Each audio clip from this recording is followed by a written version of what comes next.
How Saudi Arabia building a linear city. The Kingdom of Saudi Arabia has unveiled images of its linear city that is 105 miles long and promises to feature zero cars, zero streets, and zero emissions. It was introduced to the public in the beginning of 2021 with the name The Line. According to a statement released by the Saudi Crown Prince Mohammed bin Salman, additional information has been disclosed. Hello everyone, and welcome to a brand new video on the channel. Today, we are going to talk about how Saudi Arabia is building a linear city. Before we get started with the video, don't forget to smash the like button, share the video, and subscribe to the channel. Now let's get started.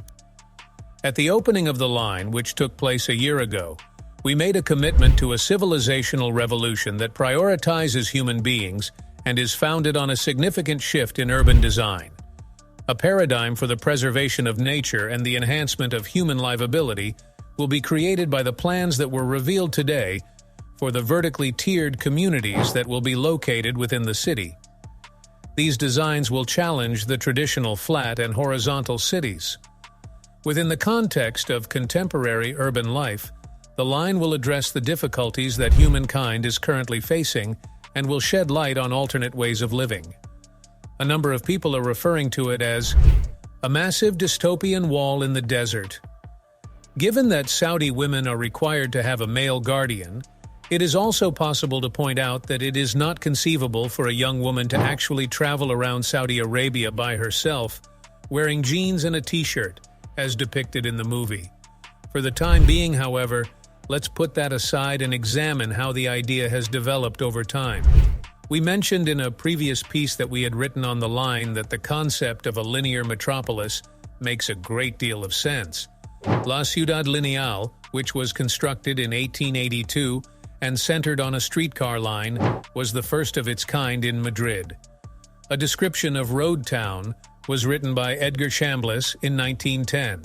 He stated, "The idea occurred to me to lay the modern skyscraper on its side and run the elevators and the pipes and wires horizontally instead of vertically." In the year 1965, the Jersey Corridor concept was proposed by Michael Graves and Peter Eisenman, both of whom were American architects. The Line presents a novel strategy for the creation of urban spaces. This concept is known as zero-gravity urbanism, and it refers to the idea of layering city operations vertically while also providing individuals with the opportunity to move in 3 dimensions, up, down, or across, in order to reach them. This design is distinct from simply tall buildings since it layers public parks and pedestrian spaces, schools, houses, and places of employment in such a way that it allows individuals to easily move around and meet all of their daily needs within a span of 5 minutes. In essence, it is really a contemporary adaptation of the traditional streetcar suburb. You have your linear transportation system, and you move perpendicular to it in order to get home, and parallel to it in order to obtain services. Nature is never more than 300 feet away horizontally, and you have numerous layers of businesses and residences above, all of which face into a 105-mile-long atrium.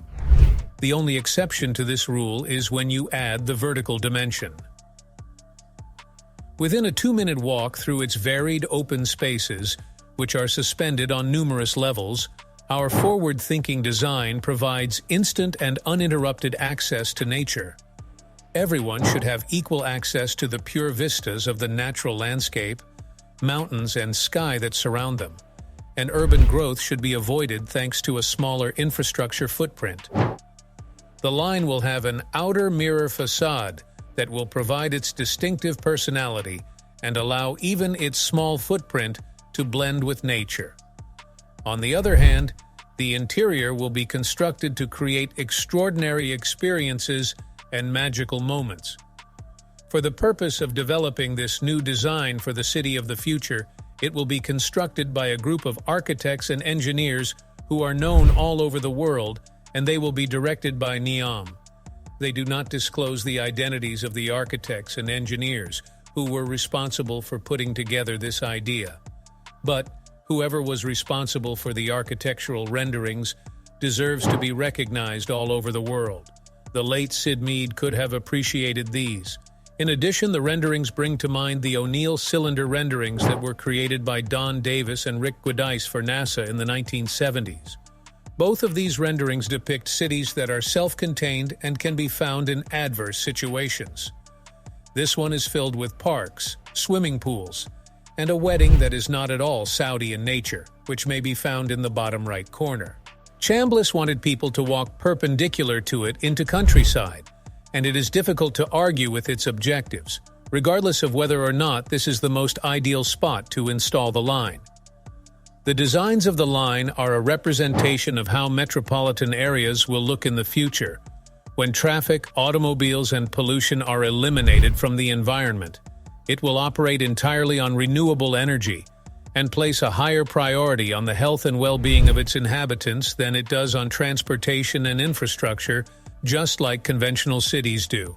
It prioritizes the preservation of natural resources over the development of land and will help to preserve 95% of Neom's territory. For far too many decades, we have placed a higher priority on automobiles and roadways than we have on the requirements of people's health and well-being. Linear cities continue to be an alternative form of development that displays a great deal of interest. That's the end of the video. I hope you liked it. If you did, let me know by giving it a thumbs up, and do not forget to subscribe. Thanks for watching. See you next time.